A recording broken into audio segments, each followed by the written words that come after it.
bonjour à tous. Aujourd'hui, nous recevons M. Guy Aubert, qui est membre du conseil d'administration d'une compagnie qui s'appelle CVTech Group. Juste pour vous donner peut-être un petit résumé, c'est que M. Aubert était président d'une compagnie qui s'appelait Tiro Limited et qui a été vendue en 2005 à CVTech Group. Maintenant, M. Aubert est au conseil d'administration de CVTech et il nous a rendu visite aujourd'hui parce qu'il y aurait certaines choses à dire, des recommandations à faire pour que la compagnie CVTech ait un meilleur avenir que celle qu'elle laisse présager dans le moment. Monsieur Aubert, bonjour. Bonjour, Gérien. La compagnie CVTech, en fait, ce que je vois là, c'est que la compagnie Tiro, que vous étiez président avant, a été vendue en 2005 à CVTech. Effectivement. Et puis, mais ça représente encore aujourd'hui 92 des revenus de CVTech. Donc, c'est la vache à lait de CVTech. On peut appeler ça comme ça, oui, effectivement, parce que CVTech, au début, avait une division d'embrayage mécanique, de pièces automobiles.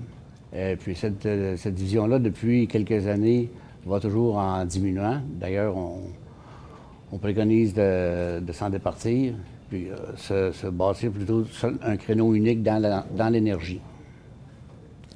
Et donc là, autrement dit, eux autres, quand ils vous ont acheté, ils vous ont fait leurrer un paquet d'affaires en disant, bon, ben avec nous autres, ça va aller plus vite, on va devenir plus gros.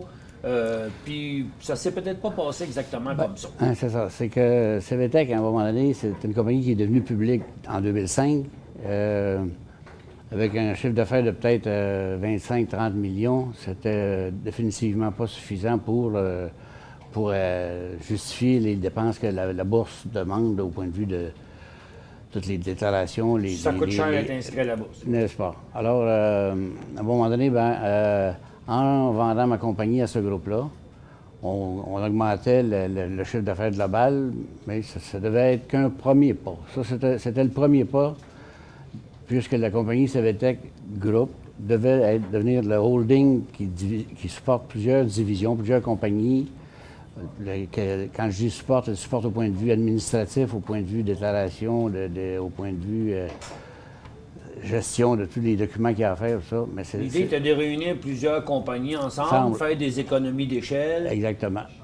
Puis faire que cette compagnie-là deviendrait plus rentable en regroupant plusieurs compagnies ensemble. C'est en plein. C'est le but. Le premier plan d'attaque était celui-là.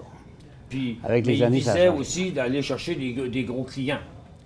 Oui, ce qui est arrivé, c'est que, bien évidemment, nous, on avait bâti une compagnie aux États-Unis, une division de ma compagnie qui était opérante ici au Québec et qui faisait affaire avec dans 3 ou 4 États assez régulièrement dans la Nouvelle-Angleterre. La même chose qu'on faisait ici au Québec, la construction de lignes et l'entretien. De sorte que, on pensait facilement être capable de développer ça pour propager, pour faire défoncer, au point de vue business, la compagnie. Ça a fonctionné. On a réussi à faire une acquisition en 2009 aux États-Unis qui nous permettait de continuer les mêmes services que l'on offre au Québec, en Nouvelle-Angleterre, jusqu'en Virginie pratiquement. Compagnie Riggs & Distler. Mais depuis ce temps-là, tout le développement, je pourrais dire, a cessé, puis présentement, on devient une compagnie opérante. On n'est plus une gestion de capitaux, on est une compagnie opérante. Donc, vous trouvez que les acquisitions n'ont pas été des si bonnes acquisitions que ça? L'acquisition de Riggs & Distler, ça a été une bonne acquisition, mais sauf que c'était un pas qui devait continuer à nous amener vers le chiffre, vers le projet global du $1 milliard en 2015. Qui ont jamais atteint. Il n'était pas supposé d'avoir une entente avec Tata Motors aussi?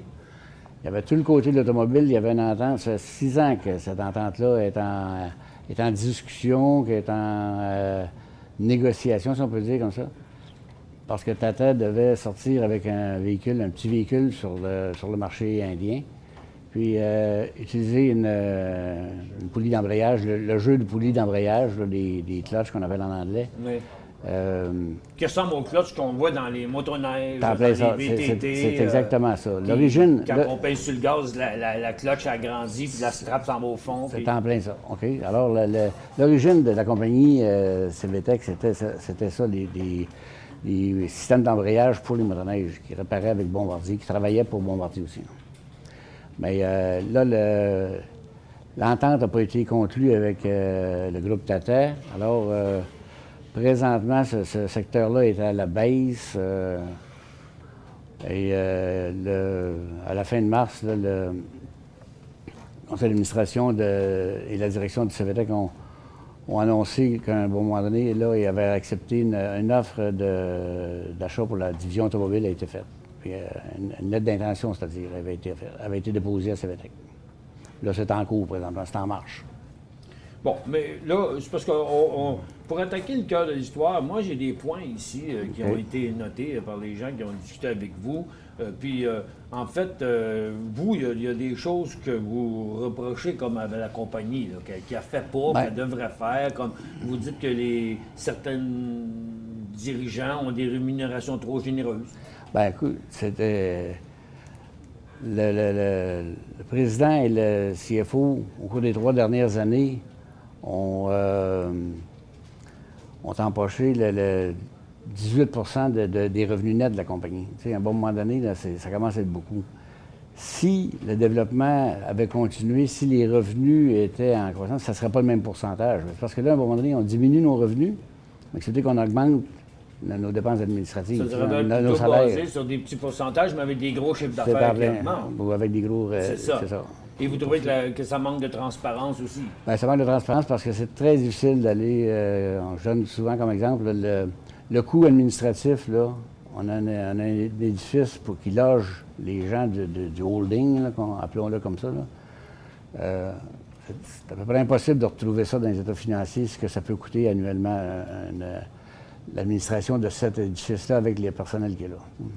Qu'est-ce que vous préconisez, vous, pour changer la situation dans la compagnie qui, d'après vous, la croissance n'est pas là, puis elle pourrait être là? Bien, là, le premier move à faire, je pense, c'est de changer le conseil d'administration. Le conseil d'administration, quand on a parti notre campagne en disant donnons de l'énergie à CVTech, c'est que j'ai travaillé avec beaucoup de personnes pour être capable de sélectionner des administrateurs, 6 autres administrateurs qui ont de l'expérience, qui peuvent amener du sang. C'est sûr qu'ils vont amener du sang neuf au conseil d'administration, mais ils vont amener de l'expérience beaucoup plus grande, une meilleure expertise, puis dans des domaines beaucoup plus variés.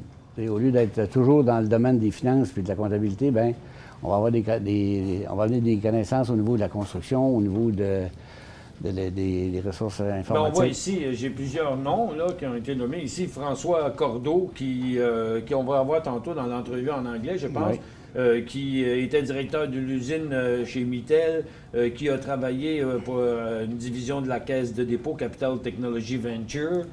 Donc, des gens d'expérience. C'est un ingénieur aussi. C'est un ingénieur. Louis Potvin, un ancien actionnaire un ancien gestionnaire de portefeuille de la FTQ. Donc, qui peut nous aider à améliorer, parce que la FTQ est un des plus gros investisseurs chez vous. C'est le plus gros actionnaire. Le plus gros actionnaire. Donc, ça ne nuira pas. Puis vous en avez d'autres aussi, M. Georges Rossi, Jean-Denis Talon, Pierre Turcotte. Donc, vous voulez des changements au sein du conseil d'administration, puis vous avez déjà des propositions, puis des gens qualifiés pour faire la job. Des gens qui sont qualifiés, qui ont fait leurs preuves auparavant, qui ont des CV là, assez impressionnants, puis qui ont de l'expérience dans divers domaines qu'ils vont pouvoir amener autour de la table, puis qui ont à goût de développer cette compagnie-là, de l'amener où elle devrait être. C'est une super bonne compagnie. C'est une compagnie qui a plus de 60 ans. La compagnie qu'on a acquis à Riggs Industries, c'est une compagnie qui a plus de 100 ans. C'est des compagnies qui ont des racines, des compagnies qui demandent à continuer à se développer.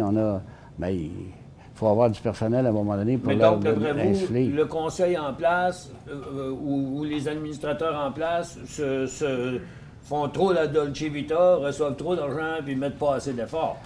En fait, l'amélioration au sein de la compagnie, pour vous, ça passe par la vente des divisions non rentables?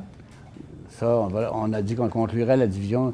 pense que la division automobile, on disait au début, ça devient une distraction plus qu'autre chose. On est mieux de garder nos efforts et notre cash pour développer ce côté énergie qu'on connaît, qu'on est capable de supporter par d'autres divisions. C'est drôle, il me semble que les clutches, j'ai vu les images de ce qu'ils fabriquent, c'est drôle, il me semble que ces technologies-là sont connues déjà depuis très longtemps, puis je ne sais pas jusqu'où on peut améliorer le concept de la clutch à skidoo, là, parce que ça travaille déjà bien, les cartes électriques de golf, ça fonctionne super bien. Ah, je sais que la compagnie développe depuis longtemps un projet d'une clutch électronique là, qui sera contrôlée électroniquement.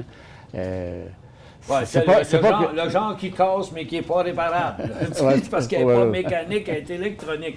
Vous avez parlé aussi peut-être d'acquisition, mais pas dans ce domaine de la cloche, plutôt d'acquisition qui ferait grossir le côté transmission électrique. Là. Pour s'étendre au point de vue géographique ou se développer dans le domaine de la construction, de l'énergie, autrement dit. Autrement dit, vous voulez faire grossir le secteur énergie qui déjà représente 92 de la compagnie. Autrement dit, ils vous ont acheté, il y a un chiffre d'affaires, puis c'est ce chiffre d'affaires-là qui ne grossit pas assez vite, mais c'est lui le plus gros, mais c'est lui qui ne grossit pas assez vite. C'est lui qui ne grossit pas assez vite, c'est sûr.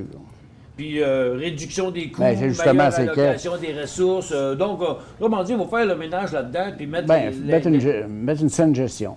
Une saine gestion, puis prendre les bonnes décisions. Puis donner l'information aux actionnaires. Tu sais, présentement, les actionnaires,